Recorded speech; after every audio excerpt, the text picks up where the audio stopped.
Un cordial saludo a nuestra audiencia y un abrazo a la distancia. Mi nombre es Israel Gutiérrez, pertenezco al grupo D de la asignatura Cirugía de cara, cuello y tórax con el doctor Raúl Torres. El tema a presentar el día de hoy es control de daños en la región cervical.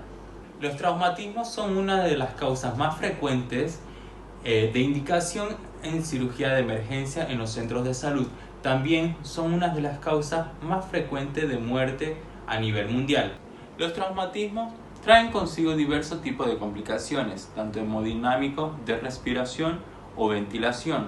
Esto depende de las estructuras afectadas por el trauma. La cirugía de control de daños nació como una técnica para prolongar la vida de los pacientes lesionados. Se deja como última instancia la cirugía de reparación definitiva. Es por ello que se establecen diferentes fases en las que se prioriza la estabilidad del paciente, tanto hemodinámica como de respiración o ventilación. Las estrategias para la estabilización de control de daños van a depender mucho de la localización y de las estructuras anatómicas afectadas. Es por ello que en el trauma cervical se toma mucho en cuenta tener una vía aérea permeable y una estabilización hemodinámica, ya que las principales estructuras anatómicas afectadas comprometen a las vías respiratorias y también a los vasos sanguíneos. Según la cinemática podemos clasificar los traumas como cerrados o penetrantes. Esto va a depender de si hay o no disrupción del plano del músculo platisma, que es el músculo que vemos en la imagen más superficial del cuello. Los traumas que son penetrantes y cerrados tienen diferentes mecanismos de lesión, por lo tanto, las estructuras y los órganos lesionados van a ser diferentes. Para empezar a hablar de trauma cervical debemos hacer un enfoque anatómico. En el caso de trauma hablamos de las zonas del cuello, es una división estratégica para poder identificar las lesiones o los traumas en las diferentes estructuras. Tenemos una zona 1 que se extiende desde la base del cartílago cricoides hasta las clavículas y contiene la tráquea, el esófago, los grandes vasos, el mediastino superior, los vértices pulmonares y el conducto torácico, como lo vemos en la imagen. Se extiende desde el cricoides, esta es la zona 2, hasta el ángulo de la mandíbula y se encuentran en él las carótidas y yugulares, las arterias vertebrales, la faringe, laringe y el esófago. Y en la zona 3, que va desde la base del cráneo, incluye las arterias carótidas y vertebrales y las venas yugulares. Porque es importante hacer esta división en el cuello, principalmente por la incidencia de las lesiones penetrantes que normalmente se producen en la zona 2, pero que no tienen tanta mortalidad como lo son las heridas en la zona 1. Otra forma de hacer clasificación de trauma cervical va a basarse según las estructuras comprometidas. Las principales estructuras que se ven lesionadas en trauma cervical son las estructuras vasculares, las estructuras de la vía aérea y el esófago. Para poder identificar que haya una lesión vascular, debemos identificar primero cuáles son los signos blandos o de sospecha o los signos duros o de certeza. Cuando hablamos de un signo blando en lesión vascular, hablamos de que se haya reportado un sangrado, que haya un hematoma pero que este no sea pulsátil, que haya un déficit neurológico a nivel periférico, que haya proximidad o que sospechemos de una proximidad de la estructura vascular a la lesión y que el pulso distal esté palpable. Cuando hablamos de un signo duro o tenemos certeza de una lesión vascular, hablamos de que encontramos o percibimos un hematoma expansible, hemorragia activa pulsátil, un déficit del pulso distal, una palidez y frialdad de la extremidad. Y encontramos soplos o frémitos. El diagnóstico de las lesiones vasculares es principalmente clínico, es decir, vamos a hacer el reconocimiento de una lesión vascular mediante el cuadro clínico del paciente.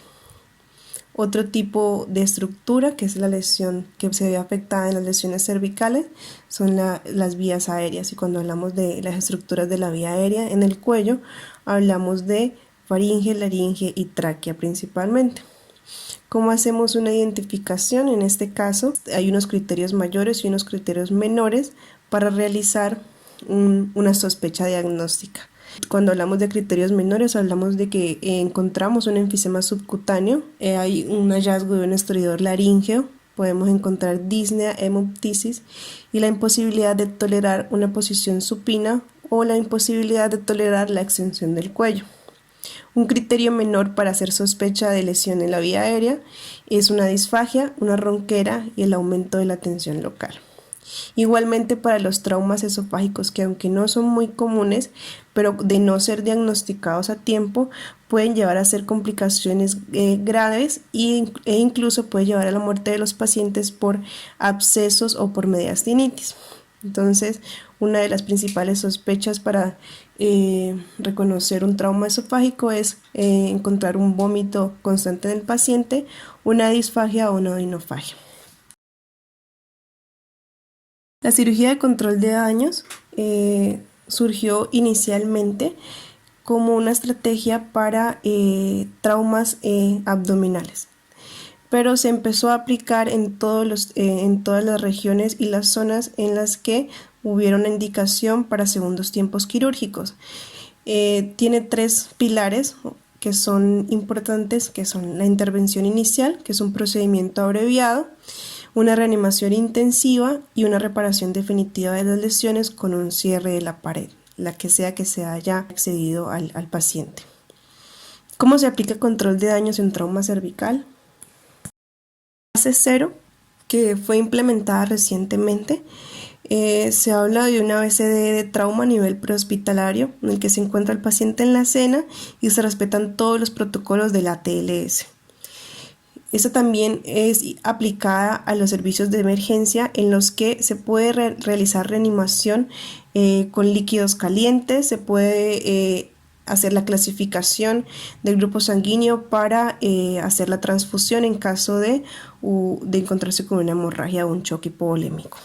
Pasamos a la fase 1, exploración inicial o breve, aunque es una de las fases más importantes de toda la cirugía de control de daños. Esta debe durar o establecerse dentro de los primeros 15 minutos. Entre los primeros 15 minutos de la cirugía debemos encontrar o evidenciar presencias de riesgos a bajas de la temperatura central a 32 grados centígrados, un pH igual o inferior a 7,2, que se haya hecho transfusión de 10 paquetes globulares o más, los tiempos de protrombina y la incapacidad para controlar el sangrado mediante hemostasia directa. Entonces ya se establece con algunos signos, con alguna sintomatología, que este paciente es candidato para hacer cirugía de control de daños. En la exploración inicial se debe establecer prioridad en el manejo de la vía aérea. Cuando hablamos de una vía aérea segura, hablamos principalmente de realizar intubación orotraqueal con una sedación de secuencia rápida según el ATLS. Pero cuando las estructuras están lesionadas, estos daños imposibilitan la intubación orotraqueal, se debe pensar en una vía aérea quirúrgica segura con una cricotiroidotomía, como lo vemos en la imagen. Para realizar el control de la hemorragia, que pertenece también a la fase 1 de exploración inicial, hablamos de packing, cuando manualmente podemos hacer empaquetamiento ubicando el punto de la hemorragia. Esta es una estrategia que también se usa en el área de la atención prehospitalaria. Otra estrategia muy frecuente usada es el manejo o el uso de las sondas vesicales tipo Foley que tienen balón, en la que se coloca o se introduce la sonda Foley por el vaso que está lesionado, en el que se está presentando un sangrado. Se introduce lo más profundo y se empieza a insuflar el balón con agua o con aire, y hacemos un poco de retracción para bloquear la salida del flujo sanguíneo. Se bloquea entonces la hemorragia, o sea, hace una compresión de la hemorragia. Y otro tipo de estrategia muy común es el cierre asistido al vacío, que es el VAC, manejado o indicado para heridas complejas, dado que gracias a su sistema evita que se haga un cierre de la pared que se ha abierto, bien sea quirúrgicamente o se ha abierto por la misma lesión. En este caso no se hace un cierre, sino que se deja un sellado hermético con este sistema, que tiene un componente que ayuda a la cicatrización y que mediante presión negativa drena los fluidos de la herida. De esta forma se evita las sobreinfecciones y se puede controlar en caso de que la hemorragia continúe. Una vez el paciente se ha estabilizado, se ha asegurado una vía aérea permeable y la parte circulatoria está controlada, podemos pasar a la fase 2, que es la fase de reanimación. Es una fase en la que el paciente va a la terapia intensiva y empieza a ser controlado y monitoreado hasta programación de un segundo tiempo quirúrgico. En esta fase de monitorización vemos las constantes vitales. Principalmente se hacen estudios en los que se puede establecer cómo está el perfil renal, el perfil hepático, los tiempos de coagulación, las plaquetas, se realizan electrocardiogramas, se realizan ecodoppler para ver qué estructuras más estuvieron afectadas por la lesión, y para confirmar mediante angiografías y mediante otros estudios de imagen qué cirugía o qué procedimiento es el adecuado para el paciente, si es un paciente indicado para un proceso endovascular o un proceso de reconstrucción de vía aérea. Y la fase 3 es el segundo tiempo quirúrgico o el tiempo quirúrgico definitivo, en el que se puede realizar procedimientos endovasculares, como lo vemos en la imagen, como anastomosis terminoterminales, o reconstrucción con injerto protésico o del mismo tejido de una vena, ¿sí?